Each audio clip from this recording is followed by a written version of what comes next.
right, hello everyone and happy December, and thank you for participating in our town hall. So today I want to share information about our main hospital, including commonly requested phone numbers currently on your screen. And our Veteran Town Hall this month is also highlighting our Kankakee CBOC, located in Bourbonnais, Illinois. Our Kankakee CBOC serves 3,170 veterans in fiscal year 25.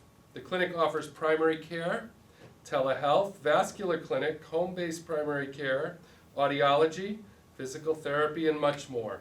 Veterans in need are also encouraged to stop by Kankakee's free micro food pantry, which is open year-round during regular business hours. You can find the Kankakee CBOC contact information on your screen. If you have any specific questions, please comment below or send us a Facebook message, and we'll be sure to get back to you as soon as possible. All right, next I want to get our town hall kicked off with a safety story, and I'd like to invite up one of our HRO leads, Mr. Kazo Beck.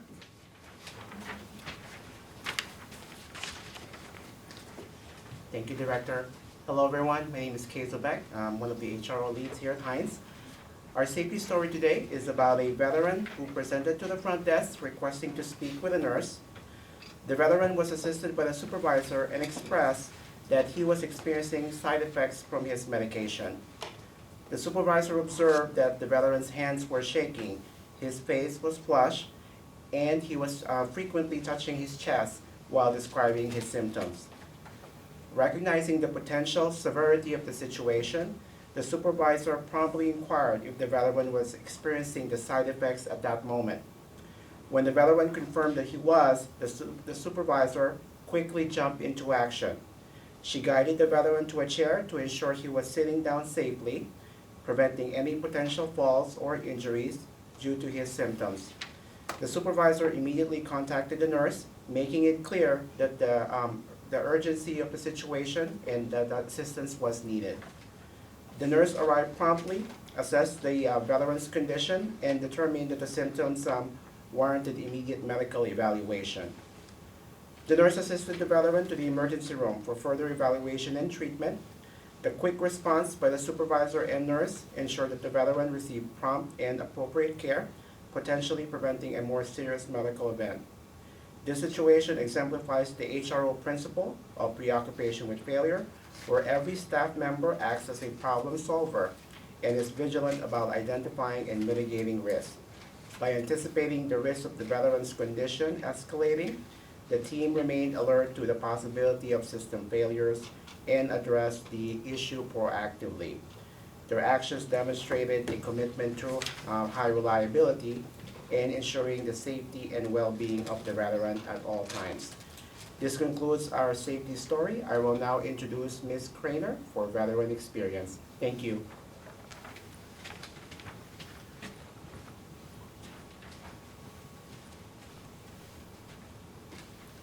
Hello everyone, good afternoon. My name is Sarah Craner and I'm the Patient Advocate Program Manager here at Hines. We've had a very successful year within our Patient Advocate Office, including a location change. Our patient advocates are now located in the new Veteran Resource Center that's located in Building 1, Room F155. Today I wanted to speak briefly about the role of the patient advocate and how our services fit into the overall mission and goals of the facility. At Hines, we have 5 social work patient advocates who work on behalf of the director to ensure that both concerns and compliments are addressed according to national standards. It's our goal to ensure that each veteran issue is handled respectfully and routed to subject matter experts who can work with the veteran and family to obtain a timely and complete resolution. We use this information to track trends in the data, which are typically reported to leadership and used for system improvements. The National Office of Patient Advocacy mandates that when concerns or compliments come through our office, these cases are worked from initiation to completion in 7 business days. Nationally, facilities are informed that they should not have more than 12% of their cases overdue at any point in time. At a VISN level, this goal is 10%. For Hines, our overdue rate is typically under 5% and most recently was at 2.4%. This highlights the hard work and dedication of both our advocates and the entire staff here at Hines, who work diligently to address all concerns brought to their attention. Next, I wanted to share our overall trust scores from the last 90 days as reported through the Veteran Signal Survey. The VISN 12 trust score is 93.3%. I am so proud to announce that the overall trust score from Hines over the last 90 days is greater than that VISN score at 95.2%. Additionally, I wanted to highlight that in addition to concerns, the Patient Advocate Office also tracks compliments, and those are obtained through a variety of different VA-approved sources. In the last 90 days, the Hines Patient Advocates received 290 compliments for our staff. Lastly, I just wanted to reiterate that we really do look at and appreciate veteran feedback. This information is very valuable to us and does help us make system improvements. If you receive a survey either by mail or email, please submit this and complete this task. Surveys are just one way that we obtain feedback, and you can also submit a comment on askva.gov or connect with the Hines Patient Advocates either by phone, in person, or sending a secure message. Your voice does matter. We want to know that what we can do to continue to improve the care that you receive here at Hines. Thank you very much for your time. And next up we have Angela Chen, who will be providing updates on behalf of the suicide prevention team.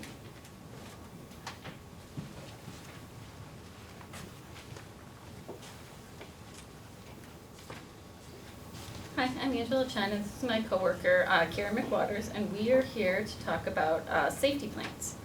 So a safety plan is a prioritized written list of coping strategies and sources of support that anyone can use before or during a crisis. The idea is for you to be able to put time and space between yourself and dangerous objects until the crisis passes. You may have created a traditional safety plan before on paper that looks something like this that's on the slide. So you would list warning signs, internal coping strategies, distractions, contacts for support, and how you can make your environment safe. Now Carrie will tell you about a safety plan app that anyone can download and use. Thanks. The VA has developed an app specifically for safety planning. Safety Plan is a free, confidential, and easy-to-use mobile app designed for anyone who has experienced thoughts about suicide or self-harm. This app helps you make a step-by-step action plan to keep yourself safe during a crisis, share your plan with loved ones, and use tools to manage distress. Keep in mind that Safety Plan is not meant to replace professional help. If at any time you feel that you cannot keep yourself safe, please dial 988 and press 1 for the Veterans Crisis Line. I also want to reiterate that safety plans can be beneficial for anyone as a means to cope with things such as life stressors, chronic pain, anxiety, and depression, not just for those who have thoughts of suicide.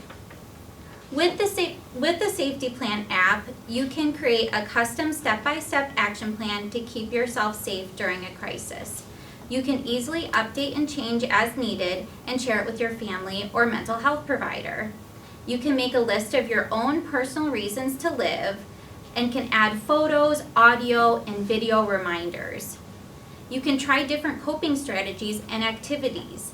The app has strategies like body awareness, breathing exercises, ways to help fall asleep, and activities like games such as Mouse Hunter and Sudoku. You can access crisis support resources like the Veterans Crisis Line. You can track your mood and other mental health symptoms, and you can even create journal entries. It's a way to set personal goals and track your progress. So feel free to scan the QR code shown here to download the Safety Plan app through the App Store or Google Play, or you can visit ptsd.va.gov. Also just want to share that the app is not just for veterans, so feel free to share with your family and friends who may be in need of support as well. Thank you very much. Next we will have Holly Wright from Fisher House.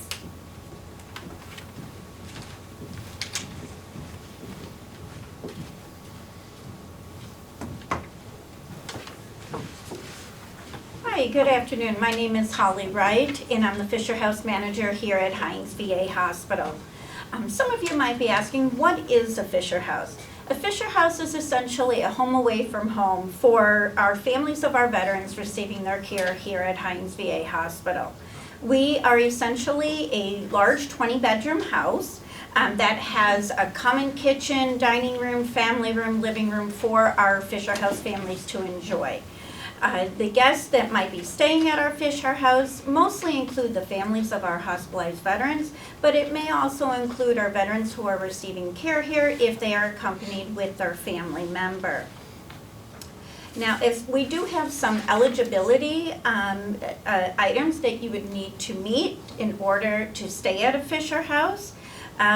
One of our biggest eligibility criteria is a 50-mile rule. So anyone wanting to stay at Fisher House should reside 50 or more miles from Hines VA Hospital or have a 2+ hour commute. Everyone staying at the house does also have to be medically stable.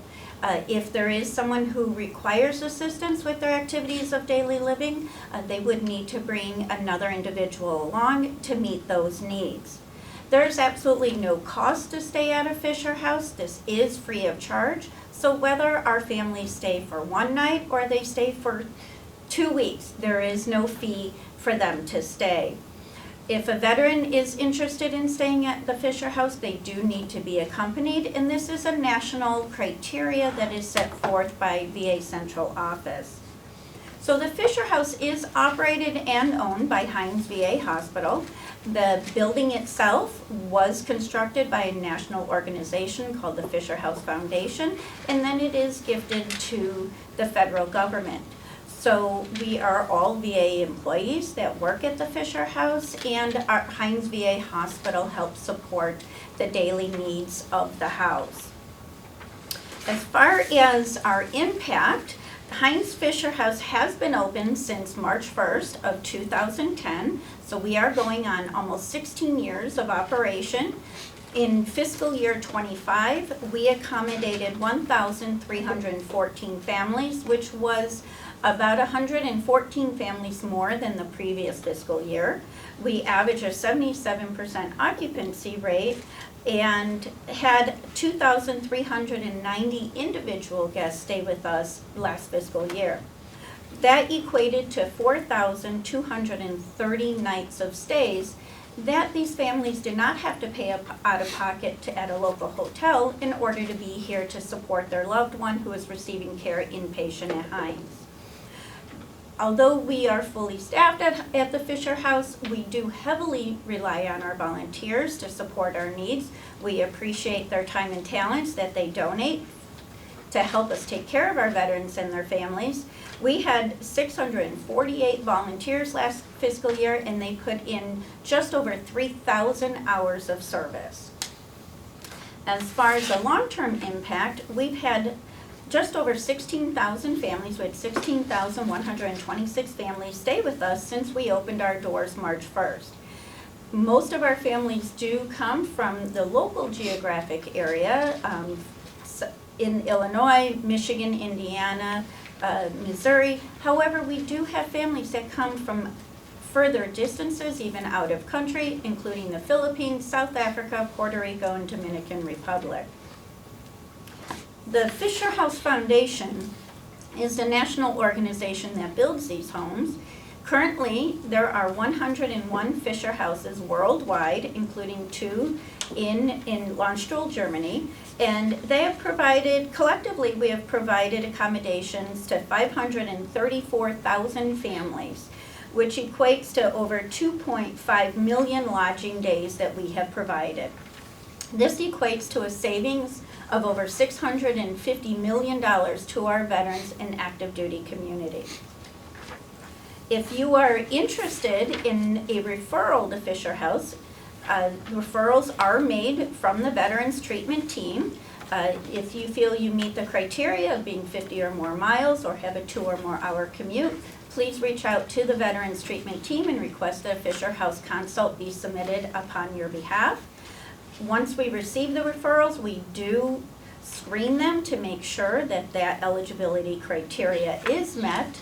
And once we take those steps, a Fisher House team member will reach out 3 to 5 days prior to the expected date of stay.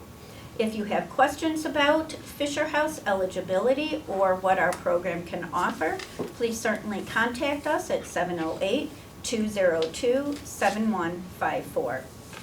I would like now to introduce Victor Medina with TCV for Veteran Experience Resources.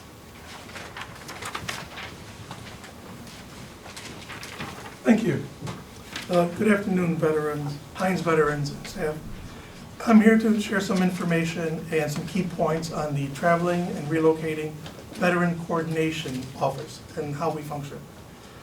The TVC office works with your specialist and your primary care providers to provide you clinical services when you are traveling away from the Hines VA area or when veterans are coming from other VAs to the Hines area. So essentially the way the functions work is you would reach out, as you normally would, to your primary care provider and let them know what services you're requesting or needing. And the key points you need to provide would be your dates of travel, to what date, from what date, the full address where you're traveling to, and this is a complete address with the zip code, and the services you're seeking. Then it's incumbent upon your primary care provider or the team, this could be a specialist, to order the services you need. They'll submit the consults through the TVC office, and then we will work with the closest VA to where you're going to be staying to provide the services you need in as timely a manner as possible.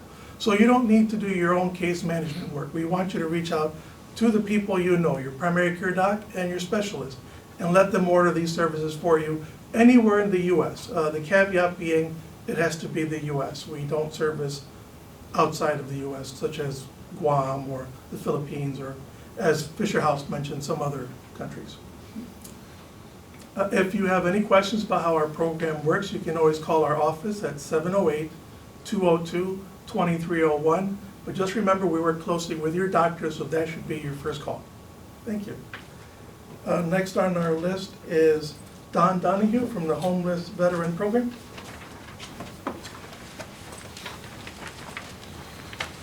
Good afternoon. I'm talking about the various homeless programs that is here at Hines VA. The homeless program is consisted of 5 main programs: the Healthcare for Homeless Veterans Outreach Team, Grant and Per Diem Program, Contracted Emergency Residential Services and Low Demand Safe Haven Programs, our Veterans Justice Program, and our Housing and Urban Development VA Supportive Housing Program, which is known as HUD-VASH. The purpose of the program is to help veterans with housing instability or who are unhoused obtain housing, obtain financial stability and clinical stability. To get connected to the Hines Homeless Program, we have a walk-in office that is located in Building 228, 4 North. Just come up to that floor and ask to be connected to the homeless program. Our walk-in hours are every business day, 9 to 3 p.m. Your medical provider can put in a consult to the homeless program, and we'll reach out by phone, and even we can come to you if necessary. We also have a phone line, which is 708-202-4961. That is a voice message. Just leave a message and it's checked regularly and we'll call you right back. And we also have an email address, Hines Homeless Outreach Program at va.gov. And if you send us an email, we can respond. And I'll talk about another way to reach out further on in this presentation. The Outreach Case Management Program is a team of case managers who generally handle all our intake. They also are going out on the streets, outreaching veterans, living in all sorts of places, shelters, campgrounds, any place where we need where a veteran reports that they need assistance. They can come out to you and meet you there. The Veterans Justice Outreach Team works in the criminal courts, and referrals to them generally come from the public defender or state's attorneys on those cases. But if you're a veteran in the criminal court system, please talk to your PD, or please let the court know that you're a veteran, and they can refer you to a veteran justice outreach social worker or personnel. Contract emergency residential services and low demand safe haven are emergency housing programs that we have around the area. We also work with some of the programs that Jussie Brown has. So if our units are filled, we can reach out to them. But they're short-term placements for people who need emergency housing. We have a facility called A Safe Haven in Chicago that we can help veterans find a placement at, and Hope Hall, which is in Melrose Park. And then the Grand Per Diem is a transitional housing program, which is another program that we can refer vets to, that's in Joliet, called Family and Friends. The final program that I want to talk about today in the homeless program is the HUD-VASH program. This is where we help veterans who are housing insecure or homeless obtain housing choice vouchers. Once we help you obtain a housing choice voucher, we assist you to find an apartment.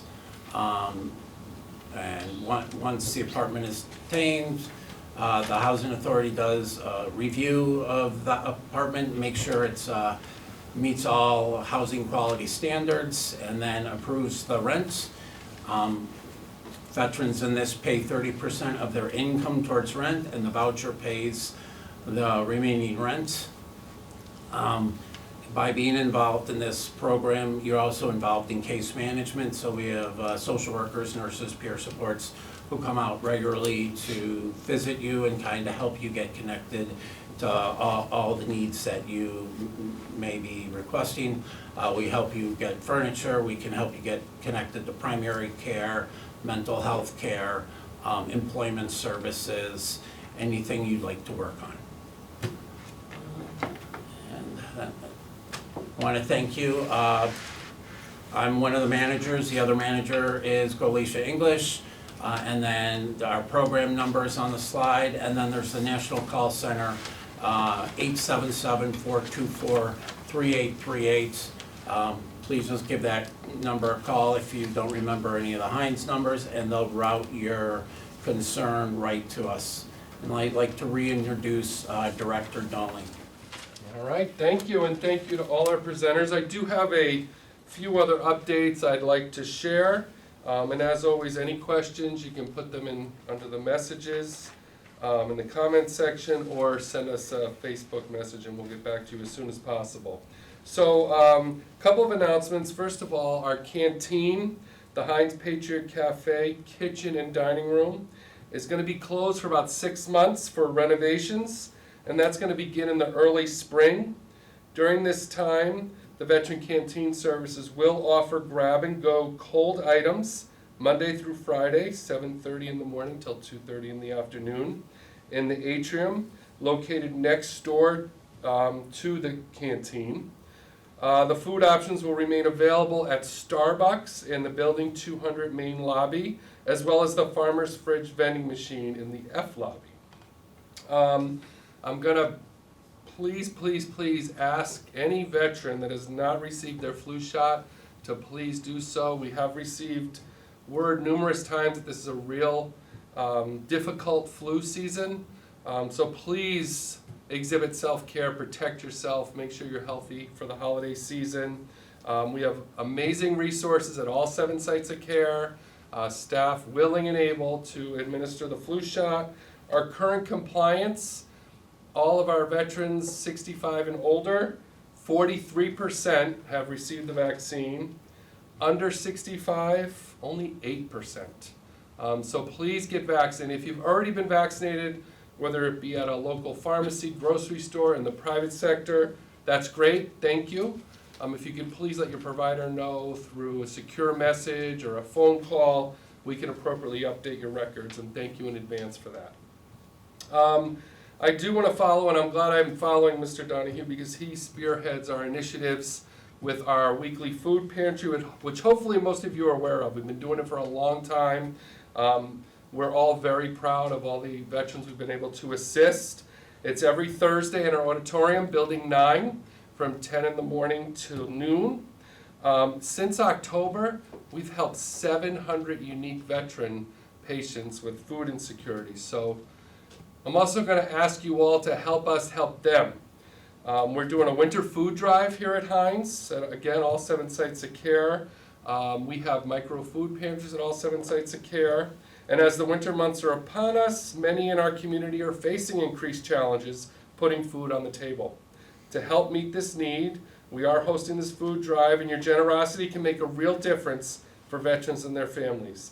You can donate non-perishable food items in donation bins conveniently located throughout our Hines campus or at your local CBOC. Additionally, something we're going to put in the comments is an Amazon link that our team has developed. Through the link, you can also make a donation, and whatever you donate will be delivered right to our voluntary services. I will say I'm super proud of Team Hines. They've come together. We've had over 700 donations through the Amazon link. So thank you to all of them, and thank all of you for any generosity in advance. We do have a blood drive coming up, actually 2. So we're hoping you can embrace that spirit of giving this holiday season and consider donating blood at one of our 2 blood drives. The first one's going to be Friday, December 12th, from 9:30 in the morning till 1:45 in the afternoon, again in our auditorium. The second one will occur Monday, December 29th, from 2 p.m. to 6 p.m. in the auditorium.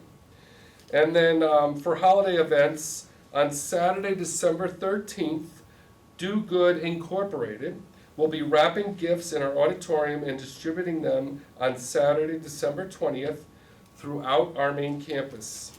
Our Center for Development and Civic Engagement team is looking for volunteers.